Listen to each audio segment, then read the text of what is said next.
વાછડો આવે.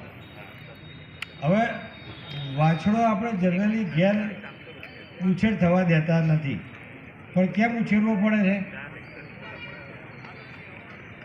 વાછડાને કેમ ઉછેરીએ છીએ? વાછડાને આપણે એટલા માટે ઉછેરીએ છીએ કે એની માતા વાછડા વગર દૂધ આપે નહીં, એટલે પરાણે એને ઉછેરવો પડે છે તમારે. વાત સાચી કે ખોટી? વાછડા વગર દૂધ ન આપે એટલે તમે વાછડાને પરાણે ઉછેરો છો. જો એ મરી જાય તો તમે ઠંઠન ગોપાલ. એટલે વાછડો પરાણે પૂન આપીને તમે એનો 3 કે 4 મહિના તમે ઉછેરો છો. વાત સાચી ખોટી? હા, તો આ વાછડો એના 3 કે 4 મહિના આયુષ્ય દરમિયાન પછી એ ખાતો થઈ જશે અને પછી રામ ભરોસે જે થવું હોય એની થાય.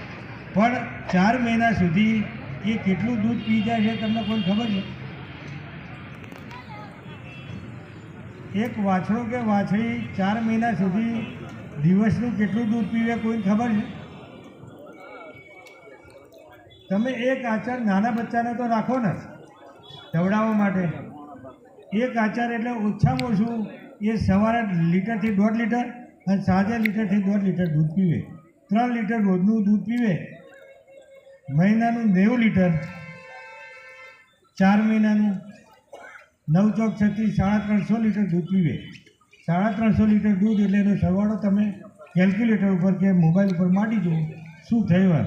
કદાચ તમારે ગામમાં 40-50 રૂપિયા દૂધ તો તમને પડતું હોય છે, તો 350 × 50 કરો તો તમને 5 70 ને 7 14 એટલે લગભગ 17,500 રૂપિયાનું નુકસાન તમને થયું. આ સીધો ફાયદો થયો. હવે સીધો ફાયદો કરાવવા માટે પશુપાલન વિભાગે શું કર્યું કે જે અત્યાર સુધી જે સિમેન્ટ આવતું હતું કે બિદન માટે જે સ્ટ્રો આવતી હતી એમાં શું આવતું હતું 50% એટલે કે માદા અને નર બંને જન્મવાની સંભાવના હતી. હવે શું થયું કે સેક્સ સિમેન્ટ એટલે કે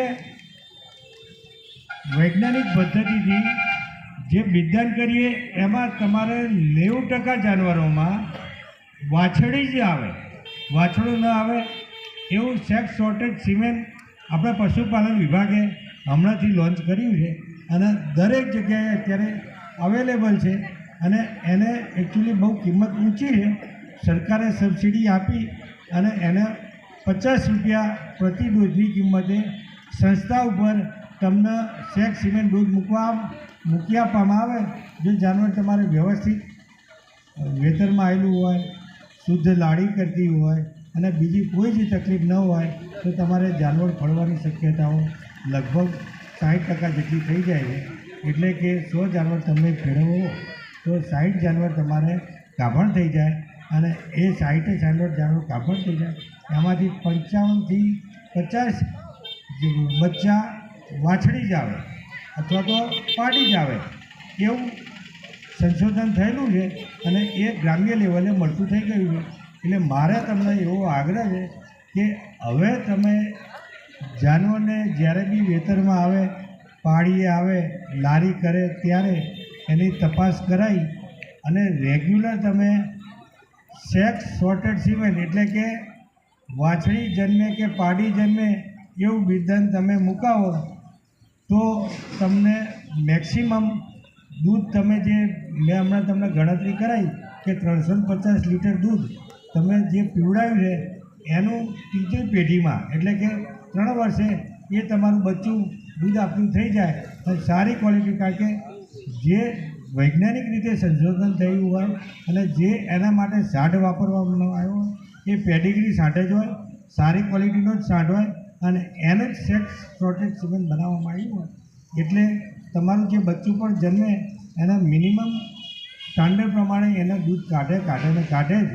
એટલે મારી તમને અંગત વિનંતી છે, જ્યારે પણ જાનવરને તમે બંધાવો ત્યારે સેક્સ સોર્ટેડ સિમેન્ટ એટલે કે વાછડી કે પાડી જન્મે એવા બિધાનથી જ બંધાવો અને તમારું જાનવર વ્યવસ્થિત પાડીમાં આવ્યું હોય ત્યારે જ તમે એને બિધાન કરાવો તો તમને સારું રિઝલ્ટ મળશે. બાકી અન્ય પ્રોગ્રામો અને બીજા કૃષિ અને બાગાયતી પ્રોગ્રામો ચાલુ હોય હું મારા વક્તવ્યને વિરામ આપું છું. કદાચ કોઈને